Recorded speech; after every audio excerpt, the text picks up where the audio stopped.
Oke, dalam informasi Boruto nih episode 288 kita bisa melihat bagaimana Eida dengan mata Senringan itu benar-benar melihat layaknya CCTV yang mengerikan. Bahkan dari penglihatan itu matanya itu seolah memancarkan beberapa bagian planet yang ia melihat secara bersamaan pula nih, dimana Eida bisa sesuka hati melihat semuanya tadi. Bahkan dalam chapter 78 pula juga diperlihatkan bagaimana proses Eida melihat semua itu dengan jelas ketika proses Kawaki itu membuang Naruto dan juga Hinata ke dimensi lain. Sosok Eida yang muncul sangat menarik perhatian ini nih, ternyata dojutsunya itu lebih menarik lagi dalam adaptasinya. Ia tak hanya mengetahui pergerakan shinobi tetapi kejadian hari ini untuk Otsutsuki pula. Shinjutsu memanglah sebuah teknik kuno yang sangat legendaris nih, tapi apakah mata Eida ini termasuk dari bagian Shinjutsu tadi? Nah, Momoshiki, Sarada, dan Sumire punya beberapa jawaban atas kemampuan dari Eida ini. So let's go boys, kita bahas mulai dari sini.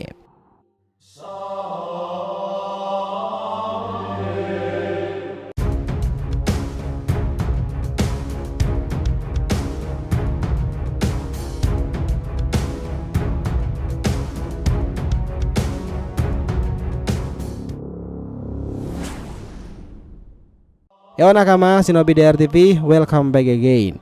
Nah, kali ini kita akan ngebahas ya mengenai mata yang tahu segalanya, Senringan yang paling terkenal menakutkan dan mengawasi saat ini.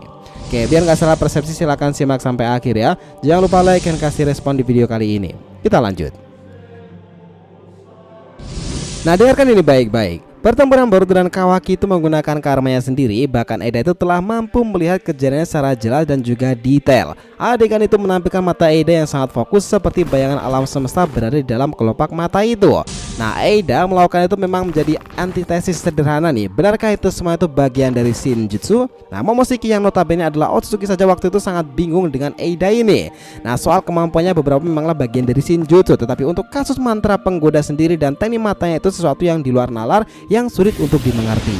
Seperti yang kita lihat dalam adegan Boruto chapter 78 itu, ketika Naruto dibuang ke dalam dimensi lain, Eida sendiri tahu prosesnya nih. Bahkan dialah orang yang menjelaskan kepada Shikamaru bagaimana proses itu dilakukan dan menebak jika itu semuanya dilakukan agar Kawaki itu bisa membunuh Boruto tanpa halangan pula. Nah, Eida sendiri sudah sempat menjelaskan jika ia sendiri itu kasihan dengan Code kala itu karena di penghujung hancurnya Kara itu dia mengemban tugas berat seorang diri dari Otsutsuki yang telah gugur mengenaskan dari dua orang hebat kuno dan kelicikan Kawaki. Tekad Otsutsuki yang sekarang diwariskan Code itulah kenapa ketika Code datang pula, Eida tuh sudah tahu nih tujuan Code sebenarnya salah satunya itu meminta bantuannya melepaskan limiter dan menyerang Konoha. But Eida pada akhirnya punya pilihannya sendiri pada akhirnya. Dia sejak awal tidak dikontrol oleh Code, bahkan Code dikontrol oleh Eida karena mantra penggoda itu. Kita tahu pula bahwa Senringan itu bisa dikatakan adalah salah satu dari beberapa jenis dojutsu yang memungkinkan penggunanya itu untuk memanipulasi realitas dan mengakses kekuatan spiritual dan alam semesta.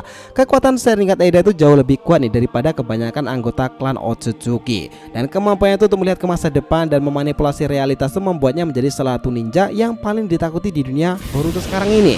Eida juga memiliki kemampuan nih untuk membaca pikiran orang lain dan memanipulasi sudut pandang mereka. Ini membuatnya sangat sulit untuk dikalahkan. Nah, dari informasi ini ada kemunculan Shibai kala itu pula yang dibilang Amado bahwa memang faktanya bagian dari tubuh Eida itu dibuat menggunakan tubuh yang ditinggalkan oleh Shibai. Itulah kenapa ada beberapa kemampuannya yang tergolong pada Shinjutsu, teknik seni ilahi.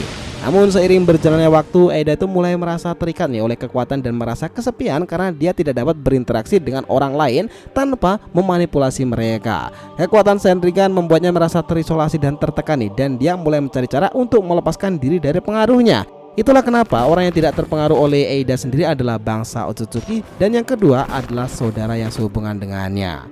Nah, meskipun begitu, asal-usul Senringan Eida sendiri itu masih menjadi misteri nih di dunia shinobi sekarang ini.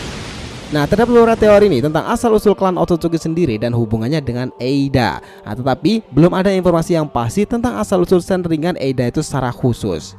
Kita tahu bahwa kemampuan Shinjutsu sendiri adalah teknik kuno yang hanya digunakan oleh para bangsa Otsutsuki dan mampu mengakses kemampuan alam semesta. Ada banyak bagian dari Shinjutsu ini terkait teknik seni ilahi dan salah satunya termasuk Dojutsu yang memungkinkan mengakses area dan gambar secara luas dalam alam semesta ini.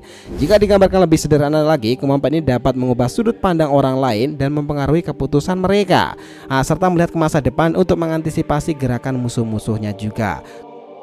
Kekuatan Senringan Eida itu sangat diperhitungkan oleh para ninja di dunia Naruto sendiri dan banyak yang mencoba untuk merebutkannya untuk kepentingan mereka sendiri. Namun Eida itu memiliki kekuatan yang luar biasa nih, dapat mengalahkan banyak musuh dengan sangat mudah. Bahkan ketika dia terancam nih, dia itu mampu menggunakan kekuatannya untuk menghindari bahaya dan membentuk realitas sesuai dengan keinginannya. Akan tetapi kekuatan Senringan Eida itu juga memiliki kelemahan di mana penggunanya itu yang terlalu sering menggunakan dan akan sangat kuat untuk lawannya itu dapat menguras energi dari Eida. Oke, ngomongin soal Eida ini, karakternya memang menarik. Saat itu mengetahui Otsutsuki ini itu identik dengan bulan sabit, Eida di celananya itu juga memiliki lambang-lambang alam semesta dan salah satunya adalah bulan sabit pula. Bahkan tidak hanya bulan sabit nih, Eida ini juga memiliki lambang bintang.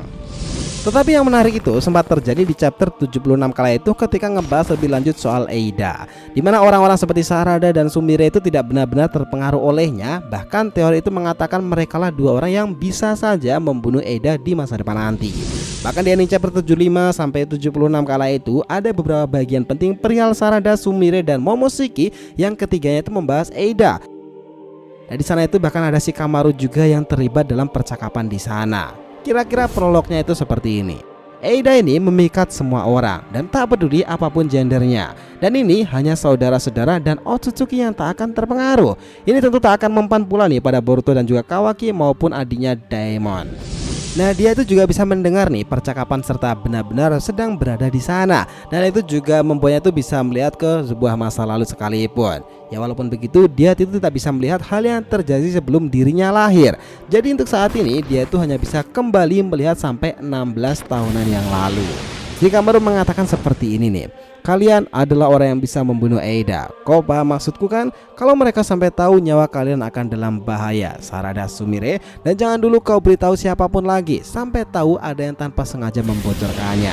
Lalu Sarada mengatakan dengan lirih, aku tak berani berharap menjadi nomor satumu. Aku tahu itu sangat mustahil. Aku benci Otsutsuki, jadi bagaimana kalau kita menjadi teman normal saja, Eida?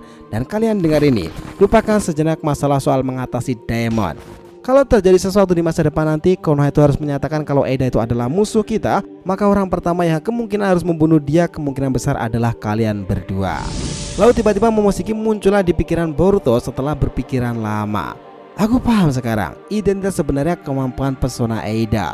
Nah, Boruto yang sangat kaget itu kemudian mengatakan sangat lirih nih. Tak perlu khawatir, pikiran kita tuh hanya kebetulan saling bertemu lagi. Anggap saja aku seperti sedang berbicara sendiri. Lalu Boruto tuh meresponnya, itu juga tergantung dari detailnya. Jadi apa kemampuan dari si Eida itu? Nah, dengar Boruto, aku sudah mengamati dunia itu cukup lama dan punya pemahaman mendalam mengenai semua shinjutsu yang masih ada sekarang ini. Dan kemampuan yang dimiliki Eida dari penglihatan dan mantra penggodanya itu benar-benar spesial sekaligus menyimpan misteri di sana pula. Shinjutsu, Senrigan, dan mantra penggoda. That will be interesting. Gimana menurut kalian? Apakah kalian juga sama tertariknya dengan Momoshiki yang penasaran lebih jauh nih mengenai kekuatan dari Eida sendiri, khususnya adalah Senrigan dan mata penggodanya? So, itulah tadi nih pembahasan kita mengenai mata yang tahu segalanya, Senrigan yang paling terkenal menakutkan dan juga mengawasi. Thanks a lot guys telah menonton video ini, and we'll be come back again.